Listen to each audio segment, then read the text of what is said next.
Greetings from Kindergarten at Bethesda, in the mighty name of our Lord and Savior Jesus Christ.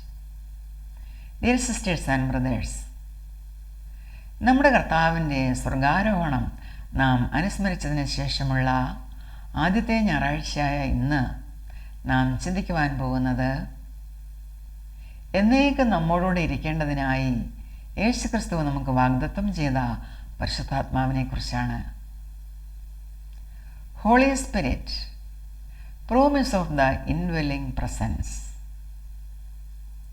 Holy Spirit, promise of the indwelling presence.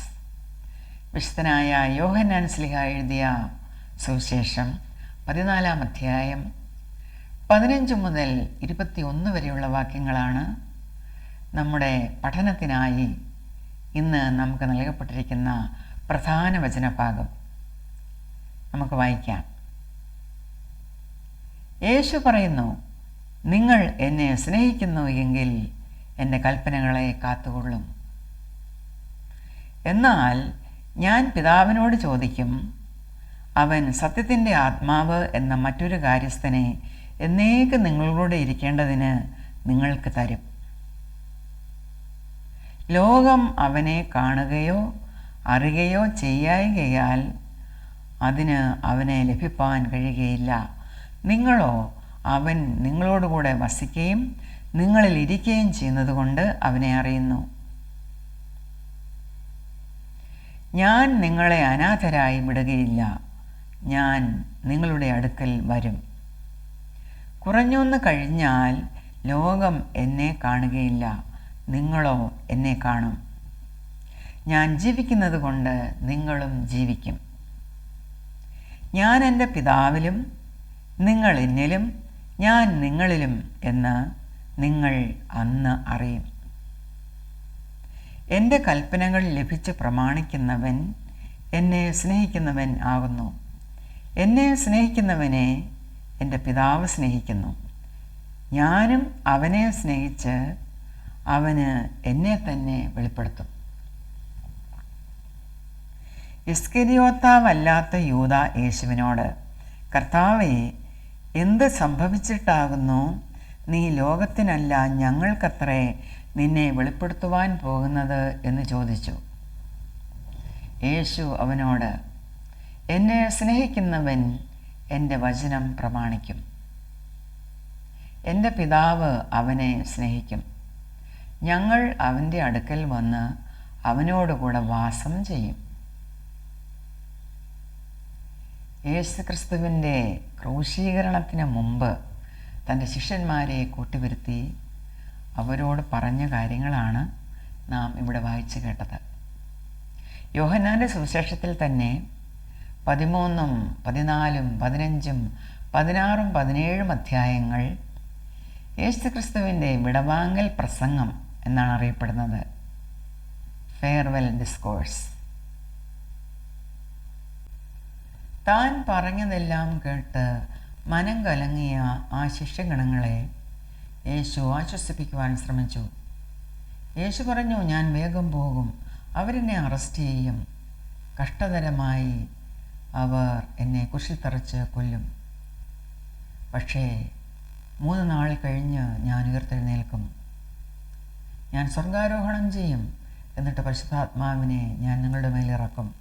അപ്പോൾ നിങ്ങൾ ശക്തി പ്രാപിക്കും. പല കാര്യങ്ങൾ യേശു അവരോട് പറഞ്ഞു. നിങ്ങൾ എന്തിനാണ് വിഷമിക്കുന്നത്? ഞാൻ നിങ്ങളെ അനാഥരായി വിടുകയില്ല. ഞാൻ നിങ്ങളുടെ അടുക്കൽ വരും. ഞാൻ ജീവിക്കുന്നത് കൊണ്ട് നിങ്ങളും ജീവിക്കും. നിങ്ങൾ എന്നെ സ്നേഹിക്കുന്നുണ്ട് എന്ന് ഞാൻ എങ്ങനെയാണ് അറിയേണ്ടത്? എൻ്റെ കൽപ്പനകൾ നിങ്ങൾ പ്രമാണിക്കുമ്പോഴാണ് അത് ഞാൻ അറിയേണ്ടത്. If you love me, you will obey what I command. And I will ask the Father, and he will give you another counselor to be with you forever, the Spirit of truth. The world cannot accept him, because it neither sees him nor knows him. But you know him, for he lives with you and will be in you. I will not leave you as orphans. I will come to you. Before long, the world will not see me anymore, but you will see me. Because I live, you also will live. On that day, you will realize that I am in my Father, and you are in me, and I am in you. എത്ര വലിയ ഒരു യൂണിയനാണ് ഇവിടെ യേശു പറഞ്ഞ് മനസ്സിലാക്കിയിരിക്കുന്നത്. On that day you will realise that I am in my father and you are in me and I am in you. Whoever has my commands and obeys them, he is the one who loves me. He who loves me will be loved by my Father, and I too will love him and show myself to him.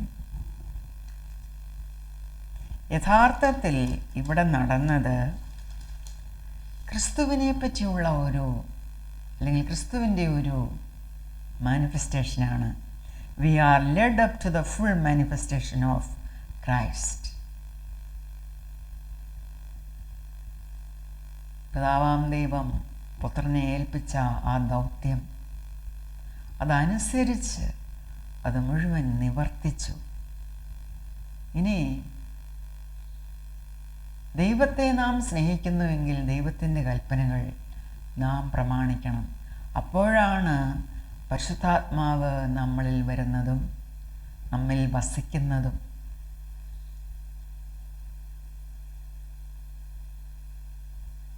പിതാവാം ദൈവവും പുത്രനാം ദൈവവും നമ്മോടൊപ്പം വന്ന് നമ്മിൽ വസിക്കും എന്നാണ് ഇവിടെ വ്യക്തമാക്കിയിരിക്കുന്നത്.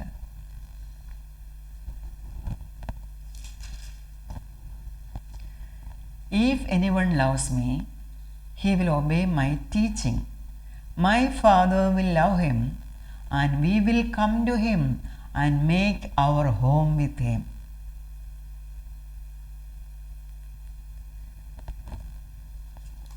ഈ ഒരു വലിയ സന്ദേശമാണ് ഈ വചന പഠനത്തിലൂടെ ഇന്ന് നാം നേടേണ്ടത്.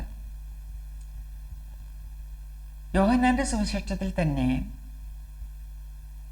16-ാം അധ്യായം 23-ാം വാക്യത്തിൽ പറയുന്നു, യേശു പറയുന്നു, അന്ന് നിങ്ങൾ എന്നോട് ഒന്നും ചോദിക്കുകയില്ല. ആമേൻ ആമേൻ ഞാൻ നിങ്ങളോട് പറയുന്നു, നിങ്ങൾ പിതാവിനോട് അപേക്ഷിക്കുന്നതൊക്കെയും അവൻ എൻ്റെ നാമത്തിൽ നിങ്ങൾക്ക് തരും. വേഴ്സ് 26 പറയുന്നു, ഞാൻ നിങ്ങൾക്ക് വേണ്ടി പിതാവിനോട് അപേക്ഷിക്കുമെന്ന് ഞാൻ പറയുന്നില്ല. പിതാവ് താനും നിങ്ങളെ സ്നേഹിച്ച് നിങ്ങൾ ചോദിക്കുന്നതെല്ലാം എൻ്റെ നാമത്തിൽ നിങ്ങൾക്ക് തരും. ഈ വലിയൊരു റിയലൈസേഷനാണ് നാം പ്രാപിക്കുന്നത്.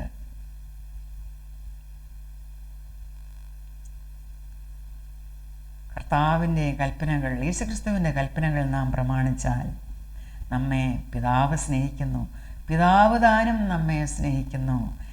He it is and he only.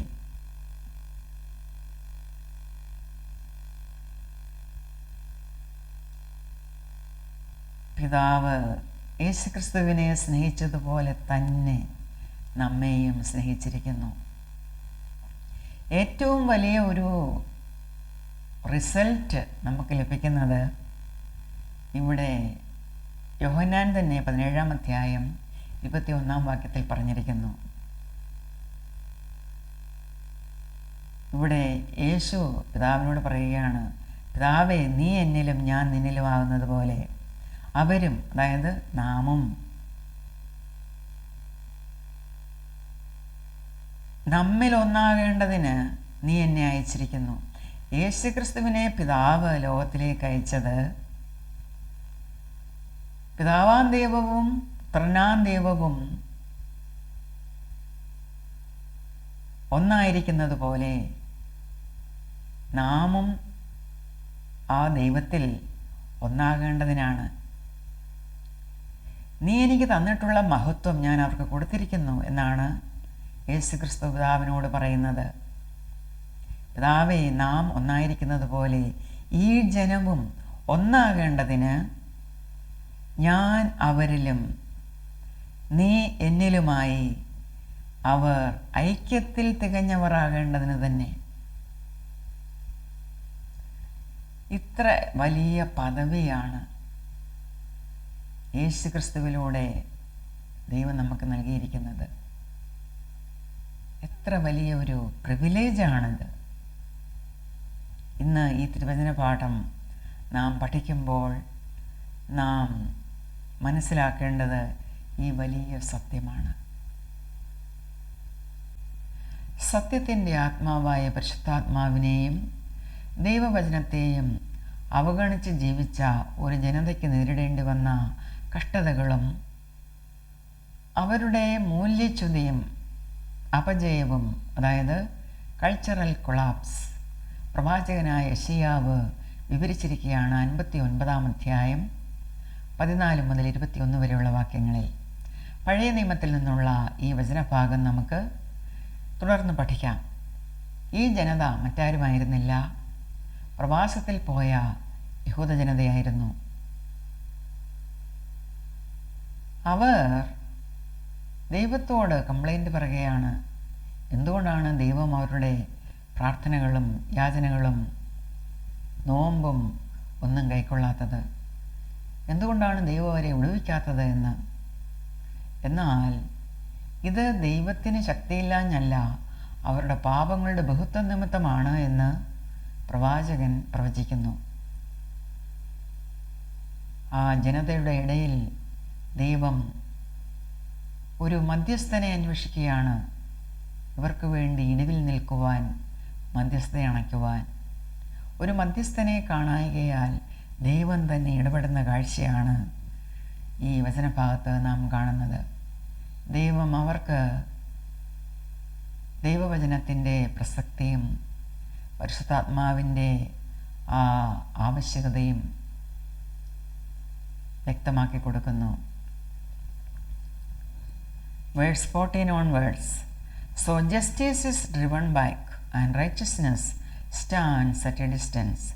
Truth has stumbled in the streets. Honesty cannot enter. Truth is nowhere to be found, and whoever shuns evil becomes a prey. ആരെങ്കിലും തിന്മ വിട്ടൊഴിഞ്ഞ് ജീവിച്ചാൽ അവർ അവിടെ ഇരയായി മാറുന്നു.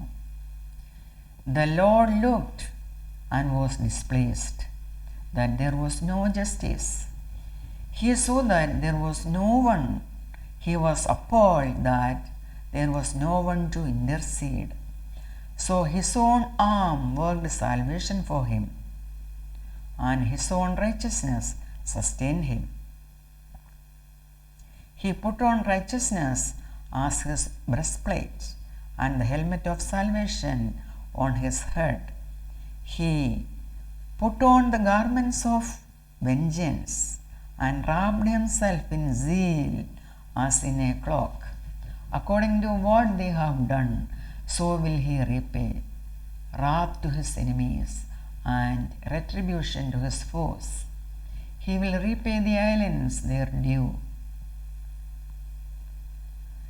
From the west men will fear the name of the Lord, and from the rising of the sun they will revere his glory. For he will come like a pent-up flood that the breath of the Lord drives along. The Redeemer will come to Zion, to those in Jacob who repent of their sins, declares the Lord.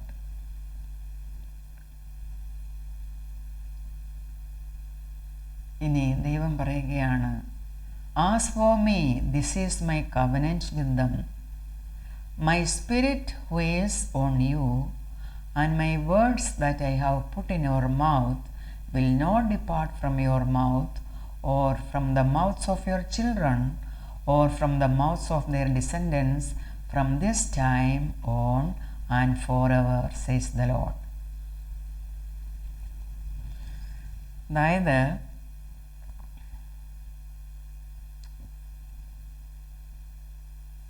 അതിക്രമം വിട്ടുതിരിയുന്ന ഏവർക്കും അവൻ വീണ്ടെടുപ്പുകാരനായി വരും. ഞാൻ അവരോട് ചെയ്തിരിക്കുന്ന നിയമമോ ഇതാകുന്നു എന്ന് യഹോവ അരുളിച്ചെയ്യുന്നു. നിന്റെ മേലുള്ള എൻ്റെ ആത്മാവും നിന്റെ വായിൽ ഞാൻ തന്ന എൻ്റെ വചനങ്ങളും നിന്റെ വായിൽ നിന്നും നിന്റെ സന്തതിയുടെ വായിൽ നിന്നും നിന്റെ സന്തതിയുടെ വായിൽ നിന്നും ഇന്നു മുതൽ ഒരു നാളും വിട്ടുപോകയില്ല എന്ന് യഹോവ അരുളിച്ചെയ്യുന്നു. അത്രമാത്രം പ്രധാനപ്പെട്ടതാണ് ദൈവവചനവും പരിശുദ്ധാത്മാവും. സുവിശേഷത്തിൽ അതാണ് നാം പഠിച്ചത്. ദൈവത്തെ സ്നേഹിക്കുന്നവൻ ദൈവത്തിൻ്റെ കൽപ്പനകൾ പ്രമാണിക്കണം. അതാണ് ദൈവം ആഗ്രഹിക്കുന്നത്. തുടർന്ന് എബ്രായ ലേഖനത്തിൽ നിന്നും ഒരു വചനഭാഗം നമുക്ക് പഠിക്കാം. Chapter 10 versus 8-18. പഴയ നിയമയാഗങ്ങളെക്കാൾ യേശുക്രിസ്തുവിൻ്റെ കാൽവറി യാഗമാണ് അതിശ്രേഷ്ഠം എന്ന് എബ്രായ ലേഖനകർത്താവ് ഇവിടെ പറഞ്ഞിരിക്കുന്നു. പഴയ നിയമയാഗങ്ങളെല്ലാം പാപങ്ങളുടെ ഓർമ്മപ്പെടുത്തൽ മാത്രമാണ് ചെയ്തുകൊണ്ടിരുന്നത്, പാപങ്ങളുടെ മോചനമല്ല.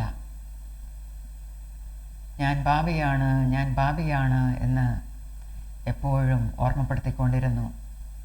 ആരാധനക്കാരൻ്റെ മനസാക്ഷിയിൽ എപ്പോഴും ഒരു കുറ്റബോധം, ഒരു ഗിൽറ്റ് ഫീലിംഗ് മാത്രമാണ് ഈ യാഗങ്ങൾ കൊടുത്തുകൊണ്ടിരുന്നത്. ഇവിടെ പുരോഹിതൻ കൂടെ യാഗങ്ങൾ കഴിച്ചിരുന്നു. അതേസമയം യേശു ക്രിസ്തുവിൻ്റെ കാൽവറി യാഗം ഒരിക്കലായി എന്നേക്കുമായി നടന്നതാണ്. അവിടെ പാപങ്ങളുടെ മോചനമാണ് നടന്നത്. സർവ്വലോകത്തിൻ്റെയും സർവ്വപാപങ്ങളും യേശുക്രിസ്തു തന്മേൽ ഏറ്റെടുത്തുകൊണ്ട് അത് ചുമന്നൊഴിച്ചു. പാപങ്ങളുടെ മോചനം, ആരാധനക്കാരൻ്റെ മനസാക്ഷിയിൽ നിന്ന് പോലും പാപങ്ങളുടെ ഓർമ്മ കൂടെ ഇല്ലാതെയാക്കുന്ന ബലി. ഇത് പരിശുദ്ധാത്മാവ് കൂടെ സാക്ഷിക്കുന്നു. അതാണ് നാം പഠിക്കുവാൻ പോകുന്നത്. Verse 8 onwards. First, Jesus Christ said, "Sacrifices and offerings, burnt offerings and sin offerings you did not desire, nor were you pleased with them." Then he said, "Here I am. I have come to do your will." ഇത് ഒരു കൊട്ടേഷനാണ്.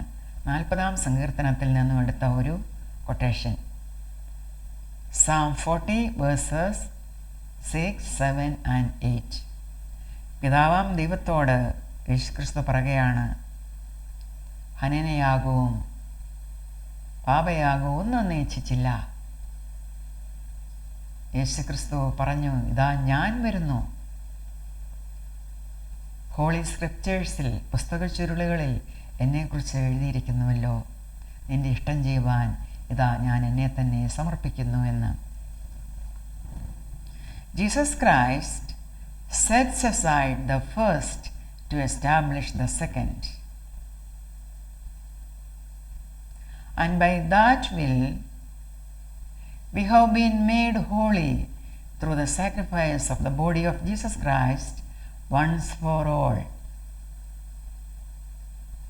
Day after day, every priest in the Old Testament or in the Old Covenant stands and performs his religious duties again and again. He offers the same sacrifices which can never take away sins. But when this priest, that is Jesus Christ, had offered for all time one sacrifice for sins, he sat down at the right hand of God. Since that time, he waits for his enemies to be made his footstool, because by one sacrifice he has made perfect forever those who are being made holy. അതായത് ഏകയാഗത്താൽ യേശുക്രിസ്തു വിശുദ്ധീകരിക്കപ്പെടുന്നവർക്ക് സദാകാലത്തേക്കും സൽഗുണപൂർത്തി വരുത്തിയിരിക്കുന്നു.